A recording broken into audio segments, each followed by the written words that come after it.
जी सही। अस्सलाम वालेकुम प्यारे बच्चों, कैसे हैं? वेलकम हमारे दूसरे लेक्चर के अंदर जो कि मबनी है सीरत मुस्तफ़ा सल्लल्लाहु अलैहि वसल्लम, आप सल्लल्लाहु अलैहि वसल्लम की जिंदगी पर। पिछले लेक्चर में हमने आप सल्लल्लाहु अलैहि वसल्लम का वो दौर कवर किया था जो ऐलान नबूवत से पहले का है, ठीक है, यानी जब साल आप सल्लल्लाहु अलैहि वसल्लम 40 साल की थी, 610 ईस्वी तक, जिसमें जो नबूवत का जमाना है वो इसमें हम डिस्कस करेंगे। इस लेक्चर के अंदर हम आप सल्लल्लाहु अलैहि वसल्लम का वो दौर जिसमें आप सल्लल्लाहु अलैहि वसल्लम नबूवत का ऐलान किया, उसके चूंकि दो दौर थे, ये पिछले लेक्चर में हम बता चुके हैं। एक वो जो मक्के में था यानी 13 साल दौर, एक वो जो मदनी दौर है यानी आप सल्लल्लाहु अलैहि वसल्लम मदीना मुनव्वरा में जो कि 10 साल का है। तो इसमें हम मक्की दौर को डिस्कस करेंगे। ऐलाने नबूवत के बाद का मक्की दौर, ठीक है, इसका जमाना है 610 से लेकर 622 ईस्वी तक, ठीक है। अच्छा, इस दौर का सबसे अहम और सबसे मजबूत वाकया वो इब्तिदाए नबूवत है। इब्तिदाए नबूवत जिसमें वही की इब्तिदा, वही की इब्तिदा।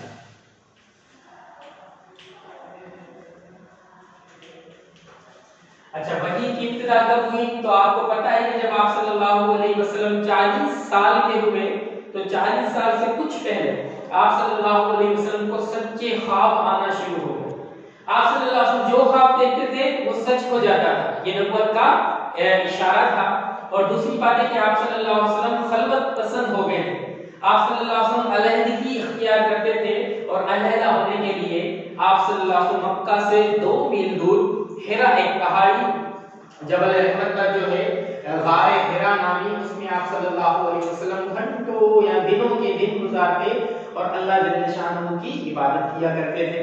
इसी तरह आप सल्लल्लाहु अलैहि वसल्लम 610 ईस्वी में 610 ईस्वी कहते हैं कि ये अगस्त का महीना था। कौन सा महीना था? अगस्त का महीना था। इसमें आप सल्लल्लाहु अलैहि वसल्लम इसी तरह हस्बे मामूल गारे हिरा में इबादत में मशगूल थे कि यकायक हजरत जिब्रील अलैहिस्सलाम का नुज़ूल हुआ और हजरत जिब्रील अलैहिस्सलाम को आप सल्लल्लाहु अलैहि वसल्लम ने कहते हैं कि अपनी असली हालत में देखा, जिन्होंने आकर आप सल्लल्लाहु अलैहि वसल्लम को गले से लगाया और आप सल्लल्लाहु अलैहि वसल्लम को कहने लगे कि इक़रा, पढ़िए, जिसके शुरू में तो आप सल्लल्लाहु अलैहि वसल्लम कहने लगे मा अना बिक़ारिइन, जिसके दो मतलब उलमा ने बयान किए हैं कि मैं लिखे हुए को पढ़ नहीं सकता। मा अना बिक़ारिइन का आम तर्जुमा है कि मैं पढ़ नहीं सकता, क्योंकि आप सब उम्मी थे और आप सल्लल्लाहु अलैहि वसल्लम का उम्मी होना ये आप सल्लल्लाहु अलैहि वसल्लम की शान के खिलाफ नहीं बल्कि आपकी खूबी शुमार होती है, क्योंकि अगर कोई आपका उस्ताद होता तो रुतबा उससे आपका बड़ा होता, क्योंकि उस्ताद का मर्तबा तो बड़ा होता है। आप सल्लल्लाहु अलैहि वसल्लम के उस्ताद अल्लाह जल्ल शानहू है और अल्लाह आप तमाम इंसानों से, तमाम नबियों से बेहतर है, इमामुल अंबिया है। इस वजह से उम्मी होना ये आप सल्लल्लाहु अलैहि वसल्लम की सिफत बनती है, आप सल्लल्लाहु अलैहि वसल्लम की यानी जो कहते हैं कि खामी वो नहीं बनती, ठीक है।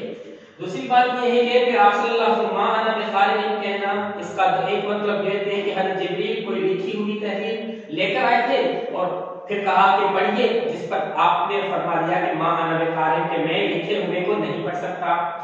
दूसरी बात ये कि आप सल्लल्लाहु अलैहि वसल्लम ने हज़रत जिब्रील को अपनी असली हालत में देखा। कहते हैं कि ऐसा 2 मर्तबा हुआ, मिराज के मौके पर, एक यहाँ, बल्कि 3 मर्तबा, और एक आप सल्लल्लाहु अलैहि वसल्लम ने हज़रत जिब्रील से ख्वाहिश की कि मैं आपको आपकी असली हालत में देखना चाहता हूँ। जाहिर बात है वो फरिश्ते हैं, वो अजीब खिलकत है, जैसा कि रिवायत कहते हैं कि आपके 700 पर हैं, एक पर खोले तो मशरिक ढक जाए, दूसरा पर खोले तो मगरिब ढक जाए। तो ऐसे जात को देखना अपने आप में एक दहशत होती है। नबी करीम सल्लल्लाहु अलैहि वसल्लम को खौफ हुआ। आप सल्लल्लाहु अलैहि वसल्लम पहली मर्तबा ऐसी अजीब और खिलकत चीज देखी तो आप सल्लल्लाहु अलैहि वसल्लम की ज़बान से वो अल्फाज जारी नहीं हो पाए। जिस तरह के मूसा अलैहिस्सलाम को जब अल्लाह ने मौजज़ा दिया कि ये लाठी है इसको मारो, उससे सांप बन गया, तो मूसा अलैहिस्सलाम भागने लगे, हालांकि वो भी नबी। तो खौफ चूंकि इंसान की फितरत में है, इसलिए आप सल्लल्लाहु अलैहि वसल्लम के अल्फाज पर आपकी ज़बान पर अल्फाज जारी नहीं हुए। लेकिन उसके बाद जब जिब्रील अलैहिस्सलाम ने आपको गले से लगाया और आप सल्लल्लाहु अलैहि वसल्लम मानूस हो गए, तो उसके बाद फिर आप सल्लल्लाहु अलैहि वसल्लम पढ़ने लगे। बहरहाल गारे हिरा के अंदर आप सल्लल्लाहु अलैहि वसल्लम पर, गारे हिरा में आप सल्लल्लाहु अलैहि वसल्लम पर पहली वही नाजिल हुई, जो कि सूरह अलग की पहली 5 आयतें हैं। सूरह अलग की आयत नंबर 1 का 5 है, 1 to 5 सूरह अलग की आयतें हैं। अच्छा, ये इस्लामी महीना रमजान का महीना था। कौन सा था? रमजान का महीना था। और आप सल्लल्लाहु अलैहि वसल्लम की उम्र कितनी है? 40 साल आप सल्लल्लाहु अलैहि वसल्लम की उम्र बनती है, जिसमें आप सल्लल्लाहु अलैहि वसल्लम पर पहली वही नाजिल हुई। ये पहला और सबसे इंपॉर्टेंट वाकया है। इसके बाद आप सल्लल्लाहु अलैहि वसल्लम घबराकर हज़रत खदीजा के पास गए और आपसे कहने लगे जी ज़म्बिलोनी, मुझे कंबल उड़ाओ। फिर हज़रत खदीजा ने आप सल्लल्लाहु अलैहि वसल्लम को तसल्ली दी और आप सल्लल्लाहु अलैहि वसल्लम को वर्का बिन नौफिल के पास लेके गई, जो आपका चचाजाद था। फिर वर्का बिन नौफिल ने जब आपकी बात सुनी तो उन्होंने तस्दीक की कि अल्लाह ने आपको नबी बनाया है। जो फरिश्ता, ये वही नामूस फरिश्ता है जो हज़रत ईसा और हज़रत मूसा के पास आया करता था, यानी आप नबी हैं, इन करीब आपकी कौम आपकी मुखालिफ हो जाएगी। काश मैं उस वक्त कम ताकतवर होता जब आपकी कौम आपको वतन से निकालेगी, तो मैं आपकी जरूर मदद करता। यानी उन्होंने बतौर नबी आप सल्लल्लाहु अलैहि वसल्लम की तस्दीक की। ठीक है। अच्छा, इसके बाद आप सल्लल्लाहु अलैहि वसल्लम पर वही आना बंद हुई। दूसरा जो अहम वाकया है, इंपॉर्टेंट, क्योंकि हम बात कर रहे हैं नबी करीम सल्लल्लाहु अलैहि वसल्लम की जिंदगी के अहम वाकयात की, तो दूसरा है फतरतुल वही का जमाना। किसका? फतरतुल वही। फतरतुल वही का मतलब है वही की बंदिश का जमाना, वही की बंदिश का जमाना। ठीक है। वही 610 में पहली सूरह की पहली 5 आयतें नाज़िल हुई, उसके बाद कोई वही नाज़िल नहीं हुई। उसके बाद कुछ अरसे के बाद वही नाज़िल हुई, तो वो जो अरसा जिसमें वही नाज़िल नहीं हुई, उस अरसे को फतरतुल वही कहते हैं, वही की बंदिश। अब इसमें इख्तिलाफ है कि ये कितना जमाना है। इसमें 3 कौल है। कितने कौल हैं? एक कौल है कि जी वो 3 साल का है। कितने साल का है? यानी 3 साल तक वही नहीं आई। एक कौल है कि 6 माह। कितने? 6 माह। और एक कौल है कि 10 दिन। कितने दिन? 10 दिन। ये अलग इख्तिलाफ मौजूद है। बहरहाल जो सही कौल है वो 6 माह माना जाता है, लेकिन अर्रहीकुल मखतूम में सफी रहमान मुबारकपुरी ने इसको 10 दिन सही का करार दिया है। बहरहाल उसके बाद फिर जब ये जमाना खत्म हुआ और आप सल्लल्लाहु अलैहि वसल्लम पर दूसरी जो नाज़िल हुई सूरह मुद्दस्सिर की आयत नाज़िल हुई, या अय्युहल मुद्दस्सिर कुम फअन्दिर व रब्बका फकब्बिर। ये उसके बाद जो तीसरा जो दौर है, अब तीसरे दौर में जाने से पहले हम फिर जो मक्की दौर है उसको 3 मरहलों में डिवाइड करेंगे। कितने मरहलों में? मक्की मरहले को हम 3 मक्की दौर को हम 3 मरहलों में डिवाइड करेंगे। पहला मरहला है खुफिया दावत का। किसका? खुफिया। यानी आप सल्लल्लाहु अलैहि वसल्लम ने खुफिया तौर पर तबलीग की। आप सल्लल्लाहु अलैहि वसल्लम ने दूसरों को बताए बगैर, जो आप सल्लल्लाहु अलैहि वसल्लम के क्लोज थे, आप उनको दावत देते थे और बहुत सारे लोग मुसलमान भी हो रहे थे। खुफिया दावत का मरहला 3 साल तक था। कितने साल तक? 3 साल। उसके बाद दूसरा आता है आलानिया तबलीग। किसका? एलानिया तबलीग। यानी आप सल्लल्लाहु अलैहि वसल्लम को 3 साल के बाद अल्लाह पाक ने हुक्म दे दिया कि अब आप सबको यानी वाज़िह तौर पर दावत और तबलीग का पैगाम फैलाएं। अच्छा, ये है 4 नबुव्वत से लेकर 10 नबुव्वत तक। कितना? उसके बाद तीसरा मरहला है, यानी आप सल्लल्लाहु अलैहि वसल्लम ने मक्के के बाहर के लोगों को, यानी जो हज के मौसम में दूसरे इलाकों से आते थे, उनको आप सल्लल्लाहु अलैहि वसल्लम ने बाहर के लोगों को तबलीग की। ठीक है। अच्छा, उसमें पहले साल जो नबुव्वत का पहला साल है, पहले 3 साल वो इंतहाई मुश्किल साल थे, जिसमें आप सल्लल्लाहु अलैहि वसल्लम ने करीबी लोगों को दावत दिया। तो उस साल के अंदर सबसे पहले औरतों में सबसे पहले कौन इस्लाम ले आई? हजरत खदीजा। अच्छा, आजाद मर्दों में सबसे पहले हजरत अबू बकर मुसलमान हुए। कौन मुसलमान हुए? अच्छा, नंबर तीसरा पे बच्चों में हजरत अली की उम्र 10 साल थी, तो हजरत अली बच्चों में सबसे पहले इस्लाम लेके आए। ठीक है। अच्छा, गुलामों में सबसे पहले इस्लाम लाने वाले हजरत ज़ैद बिन हारिसा हैं। हजरत ज़ैद बिन हारिसा, ये आप सल्लल्लाहु अलैहि वसल्लम के ले पालक में परवत यानी आप सल्लल्लाहु अलैहि वसल्लम को पाला था, तो ये सबसे पहले मुसलमान हुए। ये 4 लोग, उसके बाद फिर आहिस्ता आहिस्ता लोग मुसलमान होते चले गए और ये सिलसिला 3 साल तक रहा। एक अच्छी खासी जमात आप सल्लल्लाहु अलैहि वसल्लम पर ईमान लाए, मुसलमान। उसके बाद आता है नबुव्वत का चौथा साल। नबुव्वत का चौथा साल, मैं इसको मिटा देता हूं।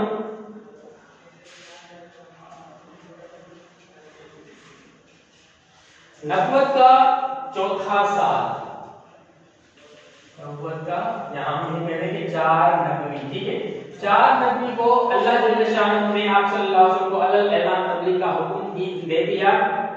वअंदिर अशीरतकल अक़रबीन, तो इसके इस अल्लाह के हुक्म के मिलने के बाद आप सल्लल्लाहु अलैहि वसल्लम ने अपने करीबी रिश्तेदारों को एक जगह पर जमा किया, दावत दी, अपने इलाके वालों को आप सल्लल्लाहु अलैहि वसल्लम ने दावत दी।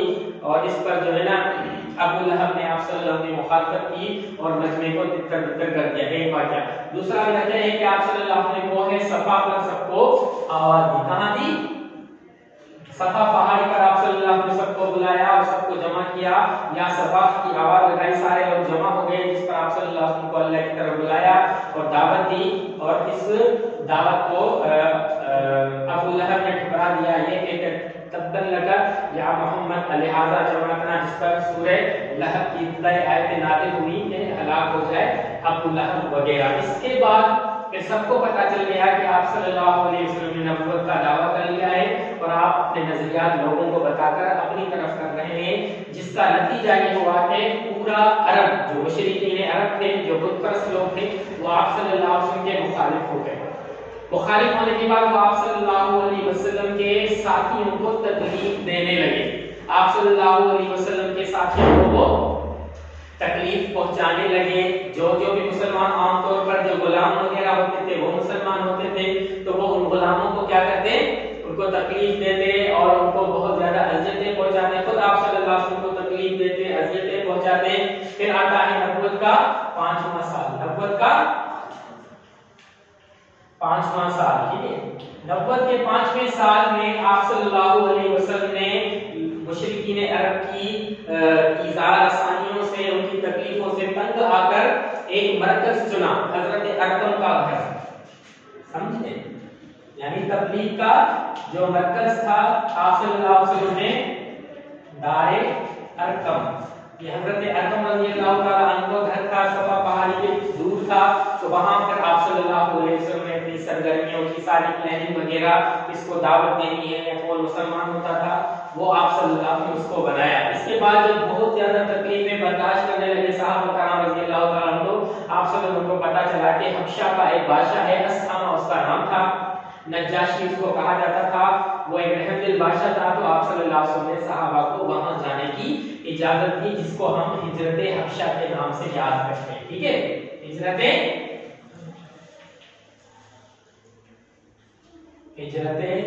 हबशा ये कब हुई थी? 5 नबवी में, 615 ईस्वी में। सबसे पहले जिन लोगों ने हबशा की तरफ हिजरत की, इसमें 12 मर्द थे। कितने थे जी? 12 मर्द थे और 4 औरतें थी। कितनी औरतें थी? 4। इनके लीडर थे हजरत उस्मान। हजरत उस्मान ने अपनी घरवाली यानी हजरत रुकैया, जो कि आप सल्लल्लाहु अलैहि वसल्लम की साहिबजादी हैं, वो भी इस हिजरत में हजरत उस्मान रज़ियल्लाहु ताला के साथ थी और इन्होंने हबशा हिजरत की, यानी अस्सामा बादशाह के पास चले गए और उसकी नेक नियति वगैरह जो मशहूर थी। ठीक है, तो ये 5 नबवियां 615 ईस्वी का जमाना है। इसके बाद जो हिजरत का 6ठा साल है, यानी नबुव्वत का 6ठा साल है, इसमें भी चूंकि तकलीफें बहुत ज्यादा मिल रही थी और वो लोग वहां पर खुशी से रह रहे थे, तो आप सल्लल्लाहु अलैहि वसल्लम ने हिजरत की इजाजत भी दे दी थी। तो अगले साल फिर साहब कराम रज़ियल्लाहु ताला अन्हु ने हबशा की दूसरी हिजरत की। ये हबशा की पहली हिजरत है और हबशा की तरफ दूसरी हिजरत दूसरे साल ही हुई, यानी 616 ईस्वी के अंदर। यानी बाद लोग इसको नबुव्वत का 7वां साल बोलते हैं, बाद लोग इसको नबुव्वत का 6ठा साल भी बोलते हैं। हबशा की दूसरी जानिब जो हिजरत की उनमें से बाज कहते हैं 82 मर्द, बाज कहते हैं 83, इनमें इख्तिलाफ है कि 82 या 83 मर्द थे और 18 या 19 औरतें थी। 18 या 19 औरतें थी जिन्होंने हबशा की तरफ हिजरत की। इनके स्पीकर हजरत जाफर इब्न तैयार रज़ियल्लाहु ताला अन्हु मुशरिकीन को जब पता चला तो वो हबशा पहुंच गए और हबशा के बादशाह को बरगलाया इनके खिलाफ।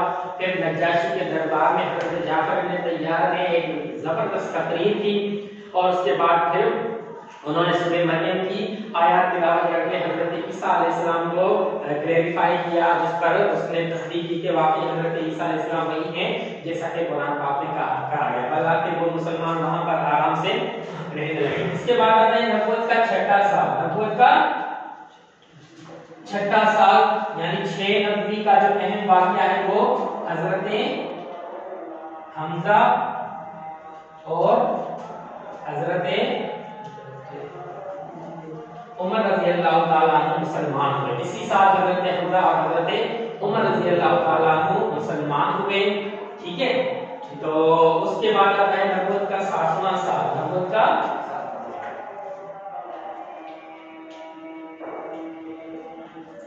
नबुव्वत का 7वां साल। ठीक है, नबुव्वत के 7वें साल का जो अहम वाकया है वो आप शेब अबी तालिब का वाकया है। किसका वाकया है? शेब अबी तालिब। असल में मुशरिकीन मक्का अबू तालिब के पास आए और उन्होंने आप सल्लल्लाहु अलैहि वसल्लम के कत्ल का मंसूबा बनाकर उन्होंने कहा कि अपने भतीजे को हमारे हवाले कर दो, वो इस तरह हमारे बुतों को बुरा भला कहता है, इसके बदले में तुमको हम कोई दूसरा लड़का दे देते हैं, तुम उसकी जो है ना उसकी मोहम्मद की जगह उसको पालो और इतना माल वगैरह ले लो, ये बंदा हमारे हवाले कर दो, हम इसे क्या करेंगे? कत्ल करेंगे। नऊज़ बिल्लाह। जिस पर हजरत अबू तालिब जो है वो नहीं माने, अबू तालिब ने इनकार किया और अबू तालिब जिस पर जो मुशरिकीन मक्का थे या मक्के के रवासा थे, इन्होंने एक मीटिंग बुलाई और ये इस बात पर तय किया कि अबू तालिब और उसके खानदान से हम लेन देन खत्म कर देंगे। चुनाचे इसको शेब अबी तालिब कहते हैं। फिर हजरत अबू तालिब जिसमें आप सल्लल्लाहु अलैहि वसल्लम और मुसलमान गैर मुसलमान सारे शामिल थे, इनको एक घाटी के अंदर बंद कर दिया गया। वो घाटी अबू तालिब की थी, इस वजह से इसको शेब अबी तालिब कहा जाता है और ये 3 साल तक चला है। कितने साल तक? 3 साल। 3 साल तक शेब अबी तालिब में ये लोग महसूर रहे हैं।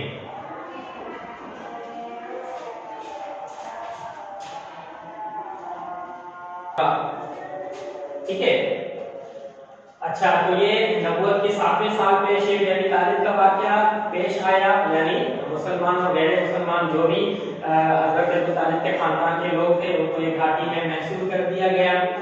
इसके बाद 10 नबवी यानी 619 का साल आता है। इस साल एक तो पहला वाकया ये हुआ कि वो वायदा खत्म हो गया शेब अबी तालिब का।